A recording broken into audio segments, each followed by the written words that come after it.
Is a look over the Metro Manila area, specifically in Makati, as Typhoon Conson, locally known as Jolina, pushed over Manila, naturally bringing some pretty rough conditions out there. The good news, I didn't see any reports of significant damage. We did see some flooding, some water rescues as well taking place, but not the destruction you would typically see with a full-on typhoon, and especially a different level of the damage we've seen from back towards Samar after Conson pushed overhead, as I mentioned, locally known as Jolina. Now our storm system continues to track towards the north and west. It is going to start to see improving conditions through Thursday across Luzon, but eventually will be a problem out there into places like Hainan in central and northern Vietnam. Naturally, though, our attention is turning towards the east with Chanthu, now a super typhoon. Take a look at the forecast. It is going to be edging dangerously close to northeastern Luzon, specifically around Cagayan. And I do want to strongly note, you take a look. Hi there, I'm meteorologist Robert Speta, by the way, just popping up on your screen here. Just take a look just towards the west of this, the cone of air. It stretches over Isabela and even into northeastern Cagayan. So, maybe the center line's offshore, but a few people, some of the smart people that really do like to follow these updates totally recognize that even if the center line does not move directly onshore, we still have the outflow, we still have those rain bands, still some messy weather conditions. And that's my goal, is to educate you guys and make you realize that, don't let your guard down even if that center is just offshore. Also, don't let your guard down if you're into Taiwan, because the storm still very well could track off here towards the north. And take a look at that forecast, kind of turning towards the north and east. It does look like it finally at that point will start to round the high pressure ridge located just towards the east of Okinawa. Got a little troughing out there. It's going to help hook this up, but by the time it moves into Taiwan, still could be having winds about 220 hectopascals pressure, or excuse me, 220 kilometers per hour, pressure down to 940 hectopascals. And you take a look at the current conditions with these storm systems.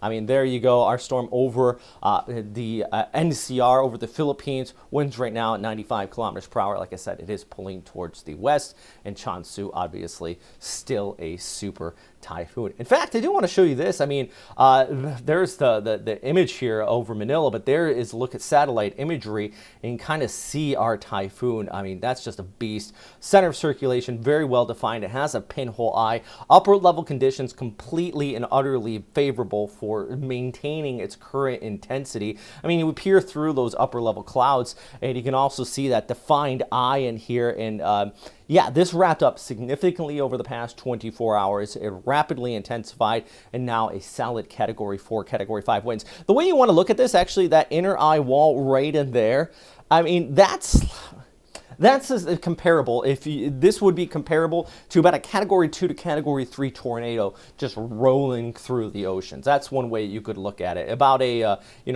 10 to 20 mile wide tornadic system out here. Very dangerous.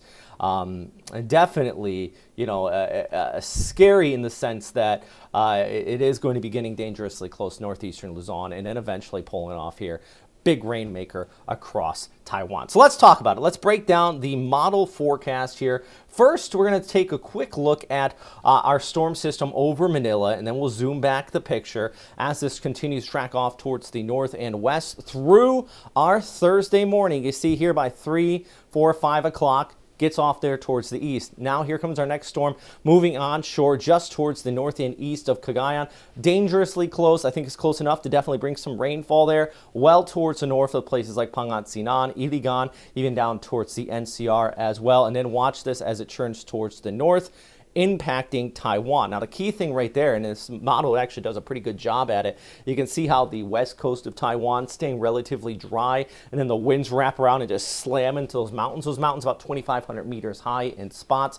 That just pours that water on shore, and it really, really does begin to add up, creating that threat, of course, of heavy rainfall and significant flooding out here. And then sometimes it is normal to see totals well over 1,000 millimeters when we have a landfalling typhoon into Taiwan. So for sure, dangerous storm system as this pulls towards the north. By the way, for our friends in the Philippines, we still have that inflow wrapping in around this, and that is creating heavy rain totals along the east or the west coast of the Philippines too, because of that inflow from the storm system. So even though they're moving towards the north, you still have impacts on the back side of it. So a lot to talk about here.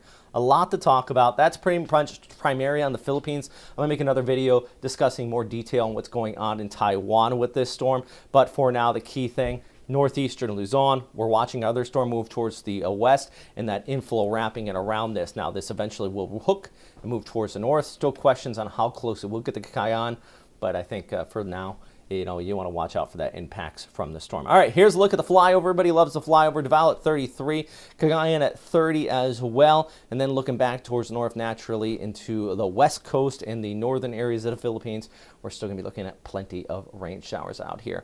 All right, if you guys like these updates or if you have any questions or anything like that, hit me up. Please check out our Patreon down below. I truly appreciate all the feedback and all the help you guys have been giving me. Also appreciate all the donations. And if you don't want to sign up for a monthly donation, there is a PayPal down below.